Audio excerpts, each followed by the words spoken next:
I am back with Greg Taylor, and we are joined by Kristen Taylor, the Vice President of Legacy Retirement Group, and we are testing our viewers with a quiz of sorts as we take on some multiple choice questions that will help test your retirement knowledge. So thanks for being here. Thank you.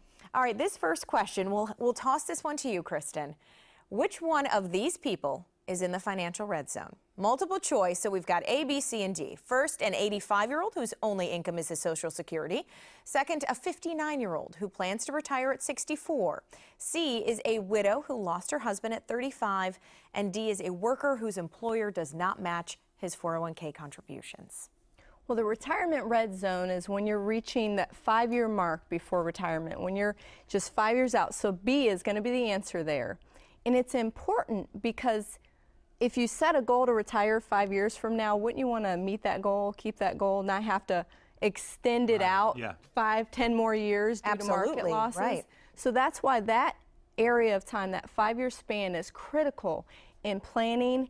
And maybe you're not going to prevent all losses in the market, because you're certainly still maybe going to be in the market a little, but you want to have a plan in place so that you can be sure not to lose 20, 30, 40% of your retirement savings at that point. Right. Browns fans remember the fumble, right? Yeah. And I am from Cleveland, yes, right, Greg? That's that was exactly a good right. Well, just before he's getting ready to cross the goal line, he fumbled the ball. And just before retirement is not the time to take great risks and worry about fumbling your retirement. All right. Well, let's move on to question 2. Which of the following people is abiding by the rule of 100? We have a woman with 100% of her savings in mutual funds. B, a man with $100,000 in life insurance coverage. C, a 75-year-old with only 25% of his nest egg at risk in the market. Or D, a recent college grad who puts $100 into an IRA every single month. So what do you think, Robin? Well, on Friday, I did look up the rule of 100, I have to admit.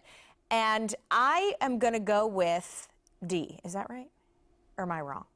Well, it is the 75-year-old. Oh, C. That's what, yes. Okay. Who has 25% of his nest egg at risk. That's what I meant, isn't it? Right. And what's important about that is with the rule of 100, you want to take 100 minus your age, and that is the percentage that you want to have at risk in the market. Of course, this is just a basic rule. Every family situation is different. Not everybody. Right. That's a rule of thumb, I like to say. And your situation may be different in that you may not need income at all from your retirement savings, so therefore you can afford to take on maybe a little more risk than someone who needs to depend upon their life savings for income. All right, so you taught me something. There we go. All right, number 3. Which of these is the least risky investment? We have growth and income mutual fund, a municipal bond, a fixed index annuity, or a real estate investment trust. Well, that's kind of a trick question, because a fixed index annuity is not actually an investment.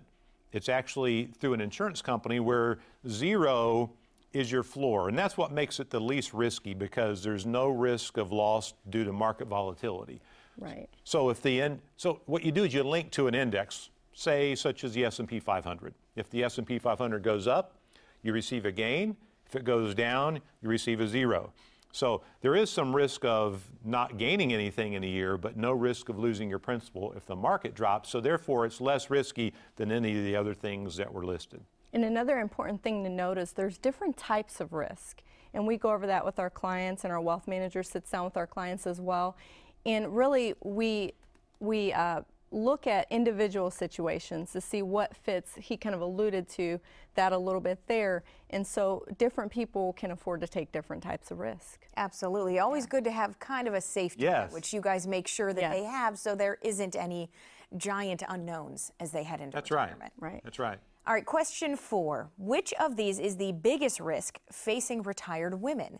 Longevity risk, unscrupulous financial advisors, inability to qualify for long-term care insurance, or osteoporosis? Well, those are all rotten, aren't they? We have to do. I know. I was going to say, What's facing men? Come on. Yeah. Where's the men question? Yes. But longevity is a major risk for women, because women live.